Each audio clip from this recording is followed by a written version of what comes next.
Hello, mwiriwe cyangwa mwaramutse bitewe n'isabone iyi video. Twongeye kubaha ikaze kuri Flavors of East Africa. Uyu munsi rero ababyeyi, mwegere hino mbereke uburyo njya ntegurira abana banjye ifunguro riryoshye kandi rifite intungamubiri. Turatangira dutogosa ifi nkuko muri kubibona, hanyuma ibindi byose nabyo muragenda mubibona step by step.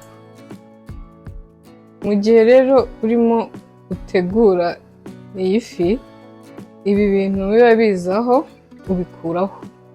Yaba mu kubiza inyama, yaba mu kubiza amafi, ibi bintu mujye mubikuraho.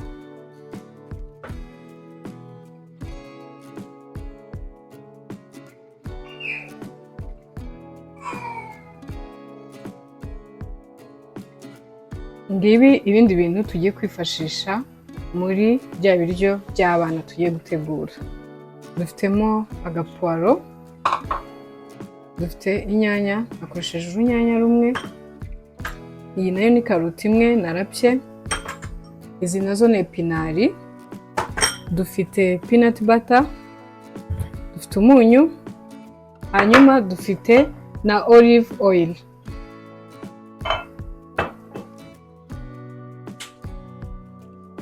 Noneho urabona ko ya fi twatogosheje yahiye.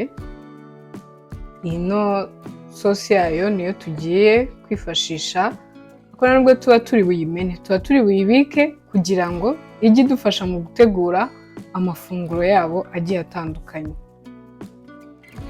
Ngiye kwifashisha iki gice, ndagishyira kuri aka gasahani kugira ngo nyikuremo amahwa, ubundi ntangire ntunganye bya biryo.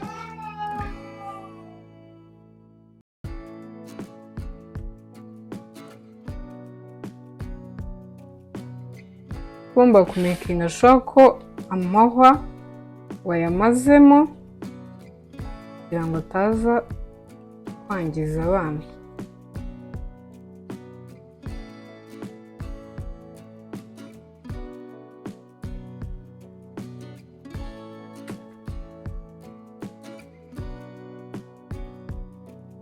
Iri funguro ryacu rifata ku bana bo guhera ku mezi 9 kuzamura, abandi baba batangiye kumira amenyo nyine batakirya ibiryo biseye.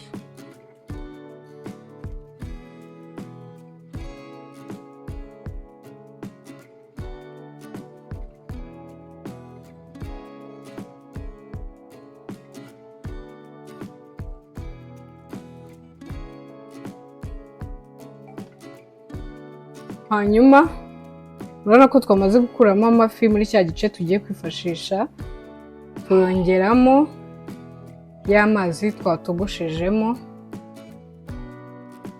cyangwa se wa mufa w'ifi yacu.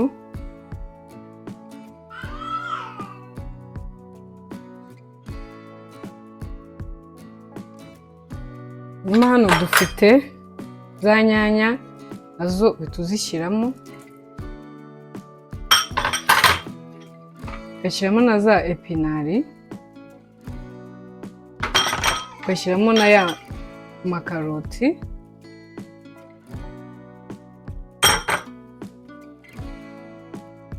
tugashyiramo za puwaro,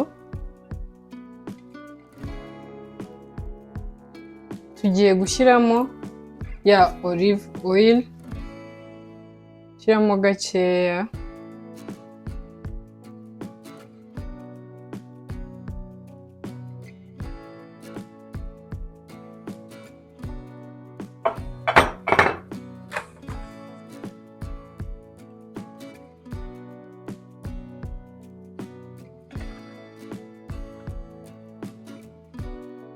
hanyuma dutegereze umwanya izi mboga zacu zibanze zishye, tubone gushyiramo ya peanut butter.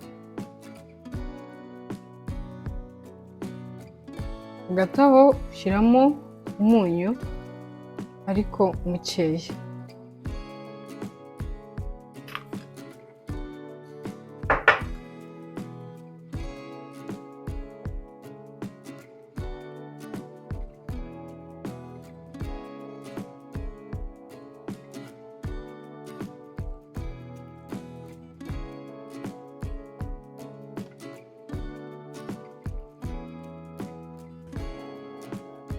ibi biryo aha bigeze tugiye kongeramo peanut butter, ukoreshamo aka kayiko gato k'isukari.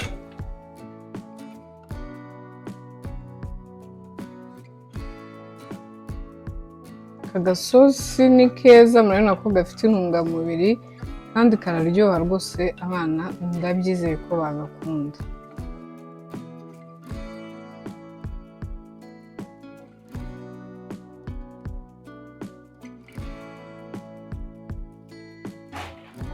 Ababyeyi mukomeze mudusapotinge, mukore subscribe, mukore like, mukore share.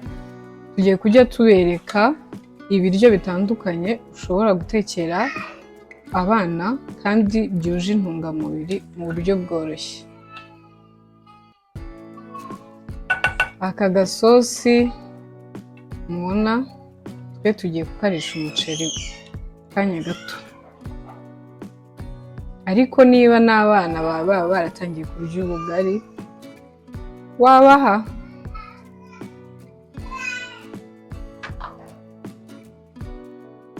Noneho ku bana bataramera amenyo, ibi ngibi ushobora kubifata ukabinomba cyangwa se ukaba wabisya muri blender, nabo ukabihera intungamubiri bashobora kubirya, ariko kabibaha biseye cyangwa se binombye ku buryo bitari bubagore muri digestion.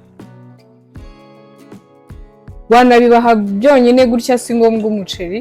Urabona ko ari ibiryo byiza kandi byuje intungamubiri, ariko twe turifashisha umuceri kubera ko abana bacu bamaze kugenda bakura, ntabwo barya imboga zonyine. Murabibona birarangiye, byamaze kuboneka. Mwakoze kudukurikira, mwibagirwe gukora subscribe, like, share na comment, kandi mujye mureba video muzirangize, kuko njya mbona abantu muri comment akaza akakubaza ikintu kandi wagikozemo kubera ko atarebye video ngo ayirangize. Nabashishikariza kujya mureba video mukazirangiza kugira ngo murebe ukuntu twagiye dutegura ibintu byose.